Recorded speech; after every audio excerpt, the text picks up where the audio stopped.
अस्सलाम वालेकुम जी भरा जी की हाल चाल है सब भरावां दा ठीक ठाक हो। ਅੱਜ ਮੈਂ ਇੱਕ ਨਵੀਂ ਵੀਡੀਓ ਲੈ ਕੇ ਤੁਹਾਡੇ ਕੋਲ ਹਾਜ਼ਰ ਹੋਇਆ ਹਾਂ ਤੇ ਬਹੁਤ ਹੀ ਕਮਾਲ ਦੀ ਵੀਡੀਓ ਆ। ਵੀਡੀਓ ਨੂੰ ਲਾਸਟ ਤੱਕ ਦੇਖਣਾ ਹੈ ਔਰ ਗੱਲਾਂ ਬਾਤਾਂ ਵੀ ਸੁਣਨੀਆਂ ਹੈ। ਇਨਸ਼ਾਅੱਲਾ ਬੜੀਆਂ ਹੀ ਪਤੇ ਦੀਆਂ ਗੱਲਾਂ ਹੈ। ਇਹ ਨਾ ਤੁਹਾਨੂੰ ਕਿਸੇ ਨੇ ਦੱਸਣੀਆਂ ਤੇ ਨਾ ਤੁਸੀਂ ਕਿਸੇ ਕੋਲ ਸੁਣੀਆਂ ਹੋਣੀਆਂ। ਇਨਸ਼ਾਅੱਲਾ ਤੁਹਾਨੂੰ ਬੜਾ ਮਜ਼ਾ ਆਏਗਾ।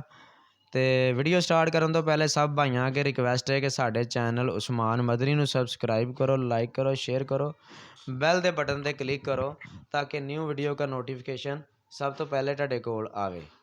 ठीक है, ये वीडियो उन्हां भरावां वास्ते आ कि जेड़े बेऔलाद हज़रात ने। ठीक है, उन्हां भरावां वास्ते आ कि जड़ियाँ बड़ियां ही दवाइयां खा के तंग आ चुके ने। बड़ियां उन्होंने दवाइयां खा लियां हकीमां दियां, बड़ियां महंगियां दवाइयां खा लियां। तो उन्हां भरावां वास्ते वीडियो, अगर कोई साढ़े को दवाई खुद बनवाना चाहे असीं उन्हूं दवाई भी बनवा के देवांगे। तो दूसरे नंबर पर जे अगर कोई साढ़े को नुस्खा पुछना चाहुंदा है असीं उन्हूं नुस्खा भी दसांगे।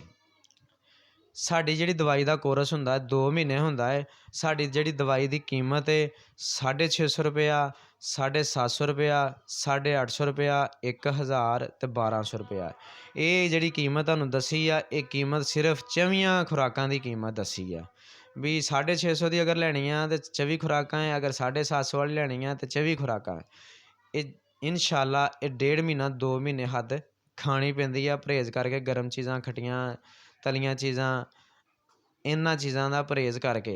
अगर कोई भाई साढ़े को दवाई लैना चाहे तो साढ़े नाल राबता कर सकता है।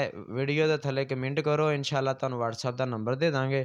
तो जोड़ा भाई अगर दवाइयां खा खा के तंग आया है वह दिल छोटा ना करे। इनशाला अल्लाह सुनदा सब दी, ते बंदा किसी दी नहीं सुनदा। बंदा तो 2 रुपये भी अगर किसी नूं देवे ना तो किन्नी वारी मेहना मारदा, तेनों मैं 2 रुपये दिते सी। ठीक है, 1-2 रुपए की, 10,000 की, 5,000 की वीर जी औकात कोई नहीं। लेकिन अगर तुसी अपना इलाज करना चाहो, इनशाला मेरे अल्लाह ने चाहा अल्लाह सब ते करम नवाजी करेगा। तो टेंशन नहीं लेनी, दिल छोटा नहीं करना। तो यह नुस्खा तुहानूं असीं पहले छोटा जिहा दसदे हैं मजूना के बारे, किहड़ी कंपनी की लैनी है। यह मजूना मिक्स करके खा लो खाना खाण तो बाद, इनशाला तुसी इहदे नाल भी ठीक हो जाओगे। फिर भी अगर तुहानूं हुंदा है डाउट, हुंदा शक हुंदा कि यार असीं ठीक नहीं है, साडी ट्रीटमेंट सही नहीं हो रही, तो इनशाला फिर तुहानूं असीं दवाई भी बना देंगे। नुस्खा अगर किसी भाई ने चाहिदा होवे वो भी असीं तुहानूं दस देंगे। पहले नंबर ते तुसी मजूना नोट करो, मजूना नोट करो कि ਜਿਹੜੀਆਂ ਤੁਹਾਨੂੰ ਅਸੀਂ ਦੱਸਣ ਲੱਗੇ ਆ ਉਹ ਕਿਵੇਂ ਖਾਣੀਆਂ ਹੈ, ਕਿੰਨੀ ਮਿਕਦਾਰ 'ਚ ਖਾਣੀਆਂ ਹੈ ਤੇ ਖਾਣੀਆਂ ਕਾਹਦੇ ਨਾਲ ਆ। ਤੁਸੀਂ ਪਹਿਲੇ ਨੰਬਰ 'ਤੇ ਕਰਸ਼ੀ ਵਾਲਿਆਂ ਦੀ ਜਾਂ ਹਮਦਰਦ ਦੀ ਮਜੂਨ ਲੈ ਲਓ, ਮਜੂਨੇ ਮਗਲਜ਼।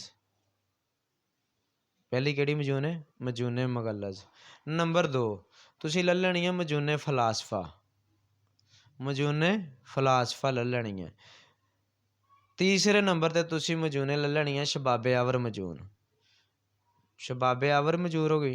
और चौथे नंबर पर तुसी मजून ले लेनी है अर्ध खुरमा मजून।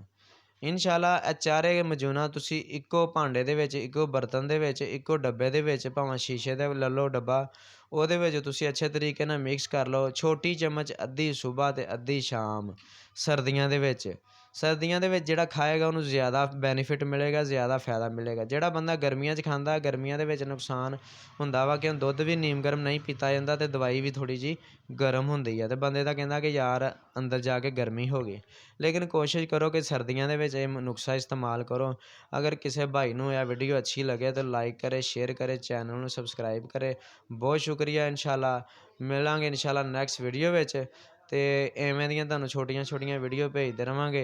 बहुत ही अच्छा नुस्खा है, यह लाजमी भाई अजमाउण, ते ओह बंदा इस्तेमाल नहीं कर सकदा। मशवरा कर ले, ਜਿਹੜੇ ਬੰਦੇ ਨੂੰ ਸ਼ੂਗਰ ਹੈ ਉਹ ਮਸ਼ਵਰਾ ਕਰਕੇ ਇਸਤੇਮਾਲ ਕਰੇ।